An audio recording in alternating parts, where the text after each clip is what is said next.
Saya rasa itu sudah cukup untuk menjawab keraguan. Ini bukan pembuktian saya, tapi pembuktian seluruh anak muda. Melihat ada bulian, nyinyiran, fitnah di sosmed, tidak perlu kita tanggapi. Kita balas saja dengan pembuktian-pembuktian. Cuma istilah-istilah sulit, saya bisa mencari 1000 istilah sulit sehari yang orang lain nggak tahu. Kalau cuma mencari itu ya. Debat calon wakil presiden pada Jumat lalu menyisakan sejumlah perdebatan. Salah satunya soal regulasi carbon capture storage yang dicecar Cawapres nomor urut 2 Gibran Rakabuming Raka kepada Cawapres nomor urut 3 Mahfud MD. Kembali lagi ke pertanyaan saya, Pak. Pak Prof. Mahfud menjawab 2 menit, tapi pertanyaan saya belum dijawab sama sekali, Pak. Apa regulasinya, Pak, untuk carbon capture and storage? Simpel sekali, Pak, pertanyaan saya, Pak. Mohon dijawab, Pak. Dijawab sesuai pertanyaan yang saya tanyakan, Pak. Nggak perlu ngambang kemana-mana, Pak. Jadi begini, Mas Gibran, di dalam ilmu hukum, misalnya saya tanya kepada Anda sekarang ya, bagaimana cara membuat aturan tentang antariksa nasional? Anda pasti tidak tahu. Jawab sekarang coba kalau pasti tidak tahu. Karena harap tenang. Karena hukum itu perlu masalahnya dulu apa yang mau dibuat. Itulah kemudian dibuat naskah akademik menurut peraturan yang sekarang ada. Di dalam Perpres itu disebutkan buat naskah akademik. Nah, akademik itu nanti dinilai bersama lalu dibahas gitu rame-rame. Nah, naskah akademik itulah yang akan menentukan bagaimana prosedur, kemudian bagaimana sebenarnya materi-materi yang diperlukan untuk itu, apakah ini sudah ada yang ngatur cuma namanya berbeda atau tidak. Nah itu semua kalau Anda tanya, gimana sih cara membuat peraturan? Ya gampang, sesederhana itu aja kalau Anda ditanyakan hal baru. Jadi buat naskah akademik kita diskusikan. Atas pertanyaan Gibran, Mahfud pun sempat protes. Mahfud sebut seharusnya pertanyaan soal carbon capture storage ditanyakan di debat Cawapres selanjutnya yang mengusung tema soal lingkungan dan energi.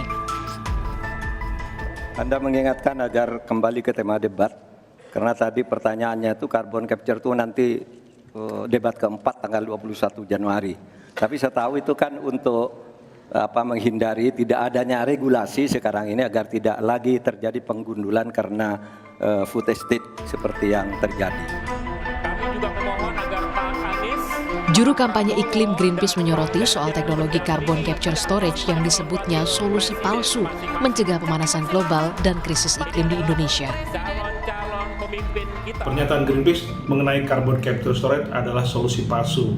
Karena dengan adanya proyek carbon capture storage ini membuktikan bahwa tidak adanya langkah nyata dari global dan pemerintah Indonesia khususnya dalam upaya penanganan krisis iklim. Dalam konteks transisi energi, tentunya akan jauh lebih efektif dan efisien jika kita menggunakan energi terbarukan ketimbang kita melaksanakan proyek carbon capture storage. Dan yang paling penting, jangan sampai proyek carbon capture storage ini menjadi pembenaran untuk ekspansi lagi penggunaan bahan bakar fosil seperti minyak, gas, dan batu bara.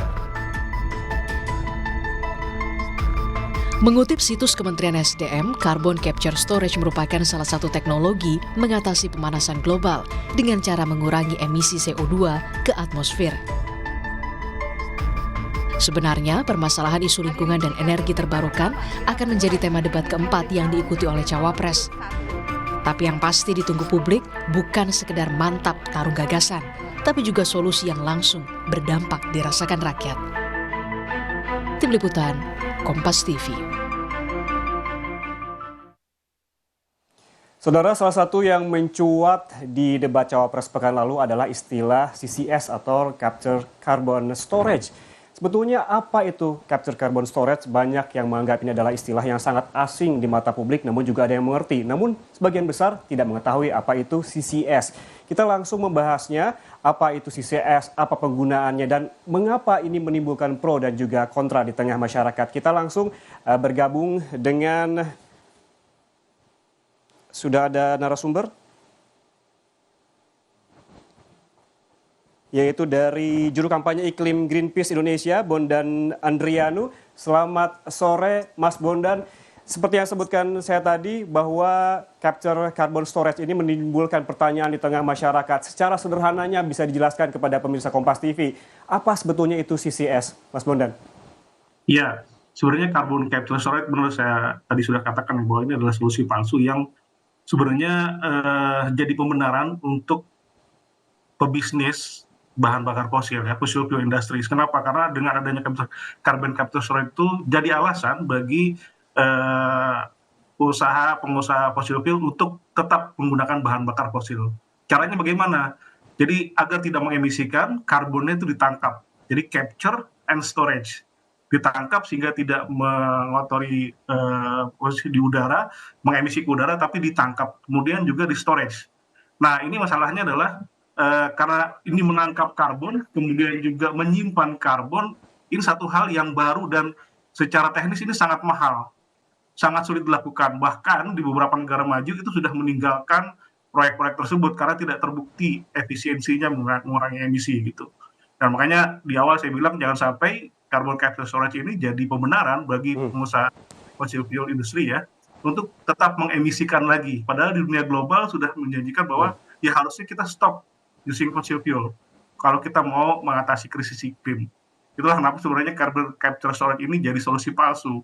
Ditambah lagi sebenarnya soal pembiayaan tadi ya, saya katakan bahwa ya daripada kita buat carbon capture storage yang mahal sekali biayanya, bahkan di riset Oxford ditemukan itu biayanya hampir 1 trillion US dollar ya per year. Artinya akan ada biaya tambahan kalau kita pakai ini sebagai solusi untuk krisis iklim. Mendingan kita pakai itu untuk memboosting energi terbarukannya. Bagaimana energi terbarukan diberikan kesempatan murah gitu ya. Jangan sampai itu jadi pembenaran dan bahkan nanti bebankan lagi masyarakat. Dengan cara apa? Jadi listrik kita lebih mahal lagi ketimbang kita menggunakan energi terbarukan. Begitu Mas. Mas Bondan, ini artinya menurut Anda justru ini rakyat Indonesia akan dirugikan jika nantinya si capture storage ini diberlakukan di Indonesia begitu? Persis, betul. Jadi karena ini seolah kayak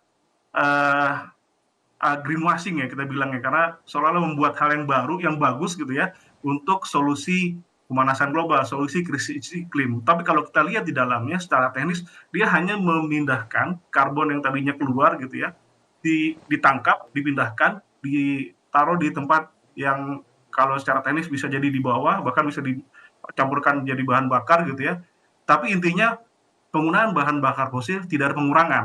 Kalau kita hanya berpaku pada itu kenapa sebenarnya yang paling penting adalah pengurangan penggunaan bahan bakar fosilnya. Kalau itu jadikan proyek baru, tadi bicara soal regulasi ya di debat Capres kemarin, jangan bicara regulasi dulu. Carbon capture storage ini secara global pun masih belum teruji ya untuk jadi solusi nyata untuk pemanasan global bahkan krisis iklim. Jadi carbon capture storage ini emang baru yang memang diciptakan oleh pengusaha fosil industri sebenarnya. Karena bahkan dalam COP kemarin terakhir itu jadi bahas banyak ini soal carbon capture storage. Siapa di belakang itu semua? Ya fossil fuel industries yang memang masih seolah-olah pengen industrinya tetap berjalan. Bagaimana caranya? Dibuatlah solusi palsunya dengan cara itu. Karbonnya ditangkap, disimpan. Tapi pemberian ruang untuk energi terbarukan itu tidak dibicarakan. Harusnya kan dibicarakan bagaimana energi terbarukan ditingkatkan, energi terbarukan menjadi akses publik dan murah, dan bahkan masyarakat bisa menggunakan energi terbarukan. Jadi dan ada pengurangan signifikan dari si fossil fuel-nya. Jadi sejatinya carbon capture storage ini adalah bukti nyata dari pemerintahan global bahkan Indonesia ya secara khususnya atas tidak adanya aksi nyata untuk perubahan iklim bahkan krisis iklim sebenarnya. Ya, seperti yang Anda sebutkan tadi bahwa si carbon capture storage ini belum teruji secara global. Tapi apabila saya membaca, let's say di Twitter ataupun juga ada liputan-liputannya di media sosial lainnya, bahwa beberapa gedung di luar negeri, di benua Amerika dan juga Eropa menggunakan teknologi capture carbon storage ini. Sebetulnya menurut Anda dengan penggunaan itu masih ada manfaatnya atau tidak? Kita lihat prakteknya secara di Indonesia ya. Jadi bisakah itu dipraktikkan di Indonesia dan apakah itu menjadi satu-satunya kayak silver bulletnya untuk mengatasi perubahan iklim atau janji untuk tidak mengemisikan lagi. Apabila hanya itu saja yang dipakai, tapi tanpa ada pengurangan signifikan dari penggunaan bahan bakar fosil dan tanpa ada boosting atau peningkatan energi terbarukan yang mudah diakses dan bahkan murah, itu akan menjadi sia-sia sebenarnya. Jadi harus ada diimbangi dengan banyak hal. Pun juga itu biaya yang mahal tadi saya bilang ya. Ketimbang kita tambahkan biaya 1 triliun US dollar gitu ya per tahunnya, kenapa nggak kita alihkan saja ke biaya untuk memboosting energi terbarukannya gitu. Jadi ini seolah-olah saya bilang tadi ya lagi-lagi terlihat seperti solusi, tapi sebenarnya solusi palsu. Kalau hanya kita berpahu pada itu. Kalau nanti kita lihat di debat di 20 di Januari nanti ya soal lingkungan nanti, debat keempat, kita lihat apakah ada pembahasan soal energi terbarukannya. Bagaimana energi terbarukan ini menjadi akses yang mudah diakses oleh masyarakat dan murah gitu ya. Tidak seperti saat ini kalau mungkin lihat di Instagramnya Greenpeace, ada masyarakat yang pasang solar panel di rumah, bahkan bisa didenda oleh PLN gitu. Itu kan bukti nyata bahwa masyarakat bisa tidak pakai energi kotor dalam tanda kutip yang energi dari PLN, tapi malah didenda karena regulasinya seperti itu. Makanya itu kita lihat nanti ya bagaimana nanti saya harap bukan perdebatan soal carbon capture storage secara teknisnya, tapi bagaimana transisi energi yang dijanjikan Indonesia itu benar-benar membuat ruang energi terbarukan terbuka secara luas, mudah diakses dan murah gitu. Dan ada roadmap yang jelas bagaimana kita phase out dari coal, batu bara, dan energi kotor lainnya. Apabila Anda tadi sebutkan terkait dengan solar panel yang telah diterapkan oleh sebagian warga di Indonesia, begitu, namun juga itu juga menjadi pro dan kontra. Kemudian bagaimana dengan CCS ini? Apakah juga Anda sempat mendengar teknologi ini diterapkan di Indonesia? Saat ini mungkin kita bisa lihat udah ada ya diterapkan satu paket dengan kebijakan carbon trade itu. Jadi ini kita lihat mungkin Indonesia mau jadi kayak percobaan ya untuk ini. Tapi lagi-lagi bagaimana itu Greenpeace melihatnya sebagai solusi palsu. Tanpa ada nyatanya kita kembali ke energi terbarukannya, tanpa adanya bukti nyata menutup atau mengurangi penggunaan bahan bakar fosil, utama batu bara dan lainnya, ya ini akan menjadi sia-sia sebenarnya saya bilang tadi. Kembali ke situ sebenarnya Mas. Walaupun sudah diterapkan gitu ya, tapi tanpa ada yang nyata seperti itu, saya rasa akan pesimis Indonesia akan terbebas dari krisis iklim. Jika batu bara masih dipakai, jika masyarakat yang mau pakai masih dibatasi kayak gitu.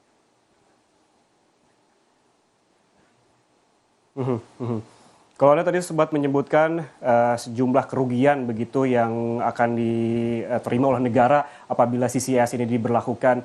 Lalu kalau kita melihat regulasinya, sebetulnya sudah ada eksis begitu di Indonesia, namun sebagian besar juga belum tahu terkait dengan teknologi ini. Sebetulnya regulasinya itu seperti apa? Ya regulasinya, saya nggak tahu secara persis sebenarnya ya regulasinya seperti apa.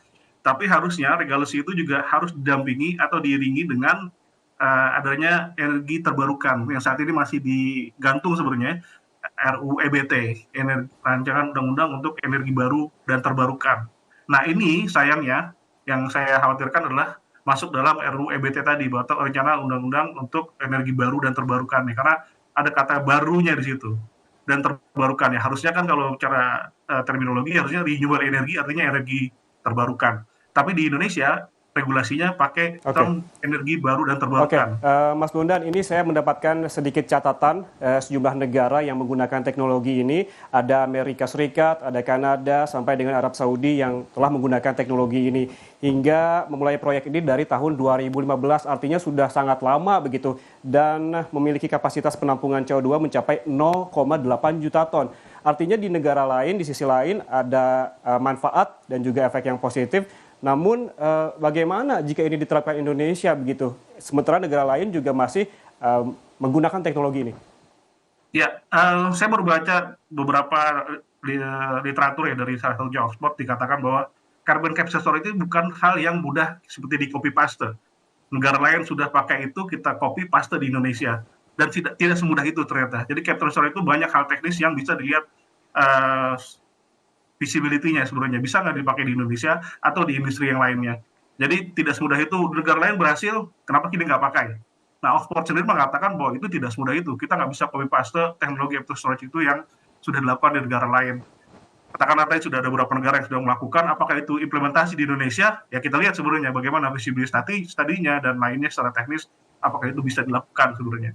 Dan terjemahan lainnya adalah ya lagi-lagi saya bilang tadi, apakah itu hanya solusi satu yang untuk mengatasi krisis iklim di Indonesia? Kalau hanya itu saja, ya kita tidak bisa optimis ya bahwa kita akan terhindar dari krisis iklim gitu.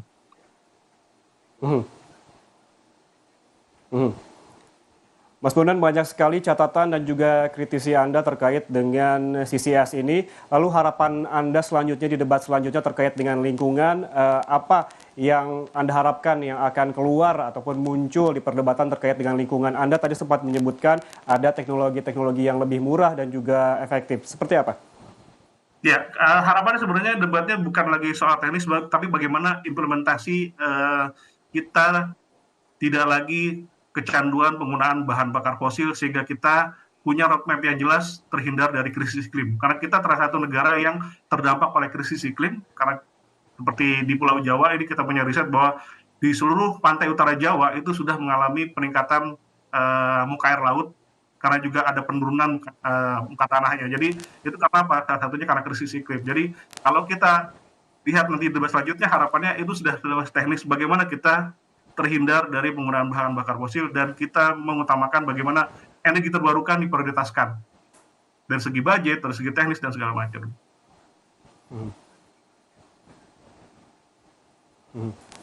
Berarti yang menjadi PR besar nantinya di perdebatan adalah termasuk apa teknologi yang paling ideal dan lebih efektif dan memiliki manfaat yang lebih baik begitu yang bisa diterapkan di Indonesia. Terima kasih Bondan Andriano, juru kampanye iklim Greenpeace Indonesia telah bergabung bersama kami di Rumah Pemilu.